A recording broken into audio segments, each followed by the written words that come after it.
नवरा बायकोची भांडण होत असते. दोन जोडपं असतं, एक जोडपं सारखं हसायचं आणि एक जोडपं सारखं भांडण करायचं. जे जोडपं रोज भांडण करायचं ते एक दिवस म्हटलं, अगं बघ म्हणे, शेजारचे रोज हसतात म्हणे, आणि आपण आपलं ते एकही दिवस भांडणीशिवाय जात नाही. अगं म्हणे, ते बघ किती हसतात, त्यांचा हसण्याचा आवाज आपल्या घरापर्यंत येतो आणि आपला एकही दिवस भांडणीशिवाय जात नाही म्हणे. चल म्हणे, आपण त्यांच्या घरी जाऊन त्यांना विचारू तुमच्या हसण्याच्या पाठीमागचं कारण. मग हे दोघंही त्या हसणाऱ्या जोडप्याकडे गेले. म्हणाले, तुम्ही रोज हसता म्हणे, काय आहे म्हणे याच्या पाठीमागचं कारण? जे हसणारं जोडपं असतं ते म्हणाले, याच्या पाठीमागचं कारण नाही विचारलं तरी चालेल. असं काय आहे म्हणे कारण? आम्हालाही सांगा, आम्ही तेच करू, पण आम्ही रोज हसू म्हणे. हे म्हणाले, आता सांगतोच म्हणे, तुम्ही विचारता. पहा म्हणे, मला माझी बायको बेलण्यानं हाणते. काय ना हाणते? बेलण्यानं हाणते. बेलणं लागलं तर ती हसते आणि बेलणं हुकलं तर मी हसतो. पहा मला, अशी ही नवरा बायकोची भांडण असते. मग रुक्मिणी आई साहेब आणि श्रीकृष्ण भगवान परमात्म्याची भांडण चालू झाली. तेव्हा नारद महर्षी म्हणतात की आम्ही तुम्हाला संसारातल्या गोष्टी सांगणे अयोग्य आहे म्हणे. तेव्हा श्रीकृष्ण भगवान परमात्मा म्हणतात की मी गोपिका गोपिका का म्हणतो हे तुम्हाला काही दिवसांनी कळेल. काही दिवस झाले आणि श्रीकृष्ण भगवान परमात्म्याचं डोकं दुखायला लागलं. श्रीकृष्ण भगवान परमात्मा आरडाओरड करू लागले, वाचवा रे माझं डोकं दुखतंय. तेव्हा 16,108 राण्या आल्या. त्यांनी डोकं चेपलं तरी देखील श्रीकृष्ण भगवान परमात्म्याचं डोकं काही राहत नव्हतं. श्रीकृष्ण भगवान परमात्मा म्हणाले, माझ्या भक्ताच्या चरणरजाची अपेक्षा म्हणजेच माझ्या भक्ताच्या चरणरजाची माती माझ्या डोक्याला लावली तर माझं डोकं थांबेल. आता पण म्हणे याच्या पाठीमागे एक अट आहे. जे श्रीकृष्ण भगवान परमात्म्याला त्याच्या चरणरजाची माती देईल त्याला 100 वर्ष नरकात राहावं लागेल. किती वर्ष? मोठ्याने बोला, किती वर्ष? 100 वर्ष नरकात राहावं लागेल. आता कुणीच तयार झालं नाही. मग श्रीकृष्ण भगवान परमात्मा म्हणतात की माझ्या गोपिकांकडे जा. गोपिकांकडे गेल्यानंतर नारद महर्षी म्हणतात की श्रीकृष्ण भगवान परमात्म्याला भक्ताच्या चरणरजाची माती हवी आहे, तुम्ही देता का? गोपिका म्हणाले, हो म्हणे, आम्ही आमच्या चरणरजाची माती श्रीकृष्ण भगवान परमात्म्याला देऊ.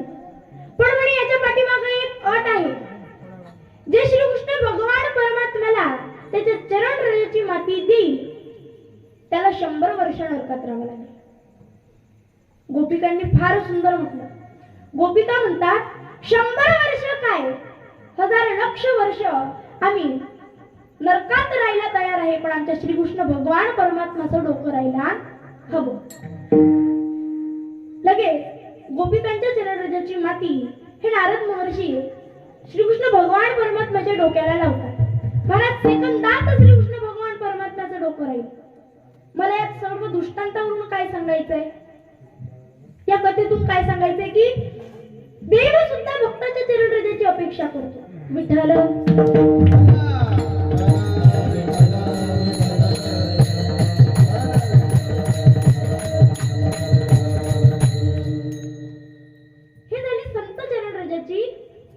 महिमा. हा झाला संत चरणरजाचा महिमा. संतांची संगत आपल्याला करून घ्यायची, आपण संतांच्या संगतीला लागायचं. कारण महाराज संतांच्या महिमेला कमी समजायचं नाही. महाराज छत्रपती शिवराय काल त्यांची जयंती होती आणि याच छत्रपती शिवरायांच्या पाठीमागे तुकोबारायांचा आशीर्वाद होता, संतांच्या चरणरजाचा आशीर्वाद होता. आजपर्यंत आपल्या या पृथ्वीवरती, आपल्या या पृथ्वी तलावरती 532 राजे होऊन गेले. किती राजे होऊन गेले? सर्वांनी मोठ्याने बोला, किती राजे होऊन गेले? 532 राजे होऊन गेले. पण महाराज एकाही राजाची रणनीती यशस्वी ठरली. फक्त एकाच राजाची रणनीती यशस्वी ठरली, ते म्हणजे छत्रपती शिवराय. त्याच्या पाठीमागचं कारण तरी काय? कारण की तुकोबाराय शिवरायही बसायचे, कीर्तन श्रवण करायचे. महाराज त्यांची काल जयंती होती, हो की नाही? होती. पहा ते माझे राजे कसे होते. मर्द मराठी मातीचा, छत्रपती सह्याद्रीचा. मर्द मराठी मातीचा, छत्रपती सह्याद्रीचा. आठवे शिवाजी राजा. आठवे शिवाजी राजा. आज वंदितो तुम्हा शिवराया. राहू दे कृपेची छाया. वंदितो तुम्हा शिवराया. राहू दे कृपेची छाया. आठवे शिवाजी राजा. आज आठवे शिवाजी राजा. आज आणि या छत्रपती शिवरायांची काल जयंती होती.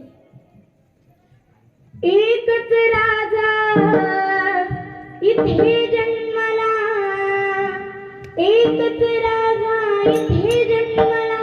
शिवनेरी किल्ल्यावर. एकच राजा इथे जन्मला. शिवनेरी किल्ल्यावर. माझ्या राजाचं नाव गाजतेगड. या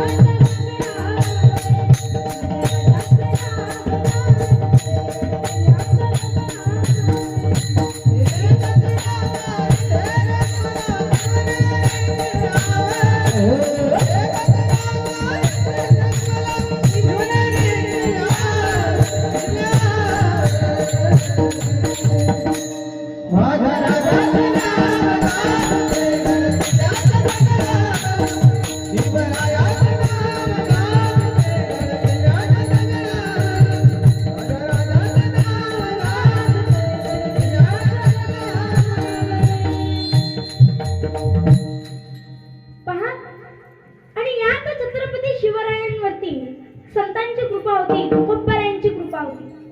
तुकोबारायांच्या कीर्तनामध्ये श्री छत्रपती शिवराय हे कीर्तनामध्ये बसायचे. आता ते राजे होते ना बरं, त्यांनी तर सिंहासनावर बसायला पाहिजे, पण नाही महाराज. ते तुकोबारायांच्या कीर्तनामध्ये खाली बसायचे, कीर्तन श्रवण करायचे.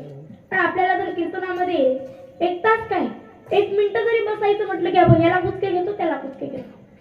आपलं मन तिथं ठरवत नाही, आपलं मन कुठं तरी विचलित होतं. पण पहा आणि या राजाची कीर्ती आज जगभरामध्ये पसरलेली आहे. त्याच्या पाठीमागचं कारण काय आहे बरं? कारण की तुकोबारायांचा आशीर्वाद त्यांच्या पाठीमागे होता. आता आपल्या महाराष्ट्राची भाषा कुठली? कुठली भाषा? मराठी भाषा आहे. आता ही माझी मराठी भाषा फारशी प्रगल्भ भाषा नाही किंवा फारशी मोठी भाषा नाही. माझी मराठी भाषा ही बोलायला जरी सोपी वाटत असेल तरी समजायला फार अवघड आहे. माझी मराठी भाषा ही फारशी प्रगल्भ भाषा नाहीये, पण माझी मराठी भाषा ही अमृताशी पैज लावते. माझी मराठीची बोल कौतुके, अमृतातेचे पैजाचे जिंके. पहा माझी मराठी भाषा ही बोलायला जरी सोपी असली तरी समजायला फार अवघड आहे. एक दृष्टांत तुम्हा सर्वांना सांगते, यावरूनच तुम्हाला कळेल. विठ्ठल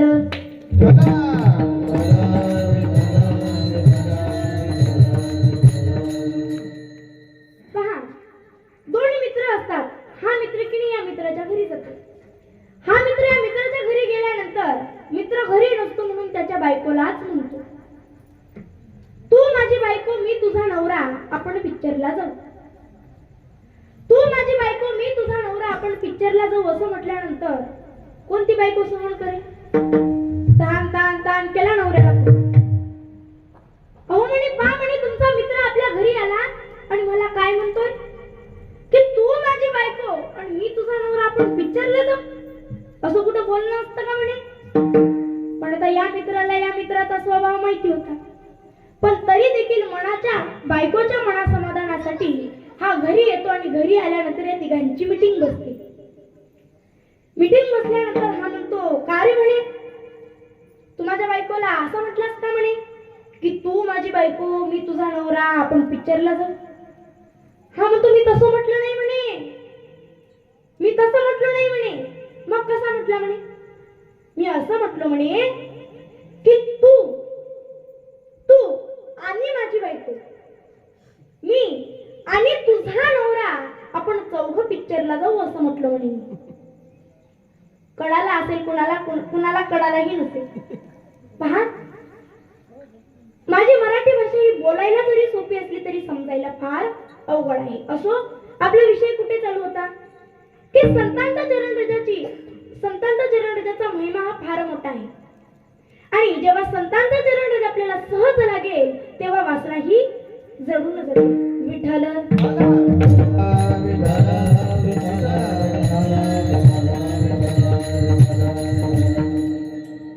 पहा, वासनेचे हे काही प्रकार आहेत.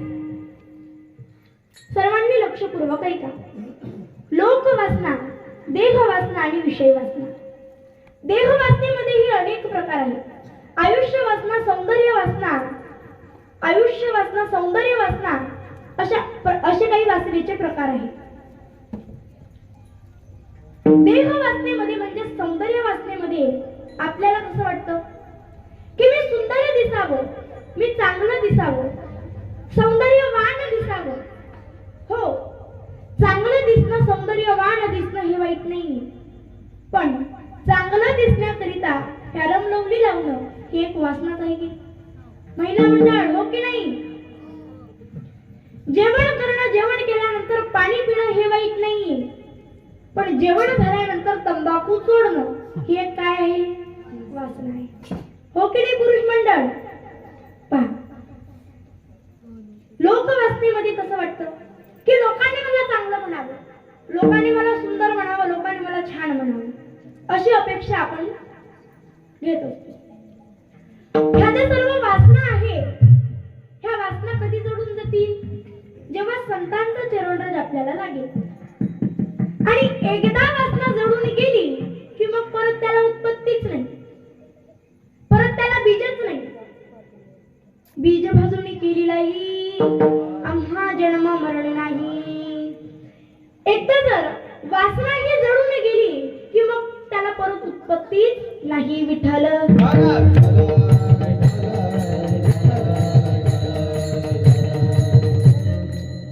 एक उदाहरण सांगते. पहा, एक आजोबा असतात. त्या आजोबाने त्याच्या नातवाला डोक्यावरच बसवलेलं राहतं, हरभऱ्याच्या झाडावरच बसवलेलं राहतं. जे नातू म्हणेल तेच आजोबा करायचे. नातू म्हणाला, आजोबा म्हणे आता या घराचा मालक मी आहे म्हणे, जे मी सांगणार तेच तुम्हाला करावं लागेल. आता आजोबा म्हणाले, बोल काय पाहिजे म्हणे. नातू म्हणतो, आजोबा मला ऊस हवाय, मला ऊस आणून द्या. सर्वांनी लक्षपूर्वक ऐका. आजोबा हे मळ्यात जातात. मळ्यात गेल्यानंतर, शेतात गेल्यानंतर नातवाला ऊस आणून देतात. म्हणे घे बाबा, ऊस तरी घे. नातू म्हणतो, आजोबा मला ऊस नकोय, ऊसापासून बनलेला रस हवाय. आता नातू वात्रट. आता आजोबांनी ऊसाचा रसही करून आणला. म्हणे घे बाबा, ऊसापासून रस केला, आता रस तरी घे म्हणे.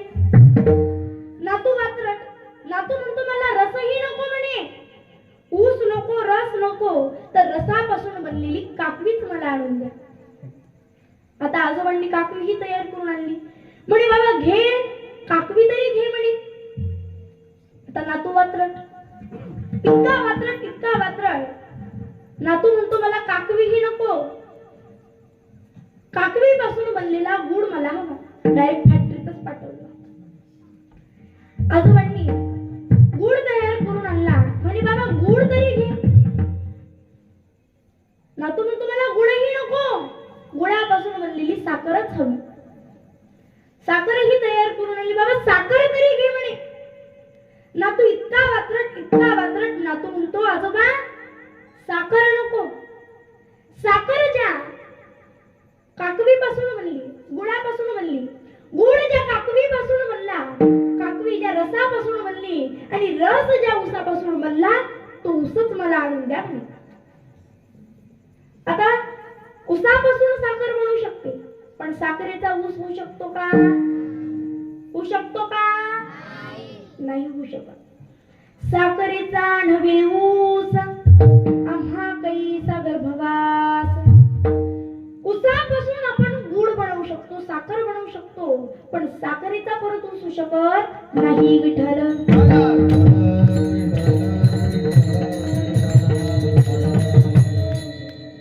मग त्याचप्रमाणे एकदा जर वासना जळून गेली की मग त्याला परत उत्पत्तीच नाही, मग त्याला परत बीजच नाही.